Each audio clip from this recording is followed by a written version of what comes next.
تازہ ترین ویڈیوز کے لیے چینل کو سبسکرائب کر کے بیل آئیکن اور آل نوٹیفیکیشن پر کلک کریں تاکہ آپ کو ملے ہر اپڈیٹ سب سے پہلے۔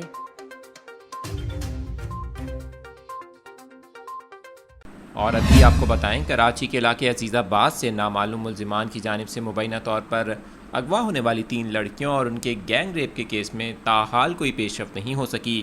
پولیس نے بتایا کہ چند روز قبل رات میں عزیز آباد کے علاقے سے 3 لڑکیاں پراسرار طور پر لاپتہ ہوئی تھیں۔ اگلے دن نامعلوم ملزمان تینوں لڑکیوں کو ان کے گھر کے باہر چھوڑ کر فرار ہو گئے تھے۔ پراسرار طور پر لاپتہ ہونے والی تینوں لڑکیوں کی عمریں 15، 16 اور 18 سال بتائی جاتی ہیں۔ ان میں سے 2 سگی بہنیں جبکہ 1 کزن ہے۔ اس حوالے سے ایس ایچ او عزیز آباد نے بتایا کہ تینوں لڑکیوں کی حالت غیر تھی، جنہیں طبی امداد کے لیے جناح پوسٹ گریجویٹ میڈیکل سینٹر لے جایا گیا۔ اس حوالے سے جناح ہسپتال انتظامیہ کا کہنا ہے کہ ایمرجنسی میں لائی گئی تینوں لڑکیوں کو پولیس کے مطابق زہر آلود خوراک دی گئی تھی، جس سے ان کی حالت غیر ہوئی۔ آپ کو بتائیں کہ لڑکیوں کا میڈیکل کروایا گیا ہے، جبکہ پولیس کا کہنا ہے کہ 15 سالہ لڑکی کے ساتھ زیادتی ثابت نہیں ہوئی، جبکہ 16 اور 18 سالہ لڑکیوں کے ساتھ زیادتی کا شبہ ہے۔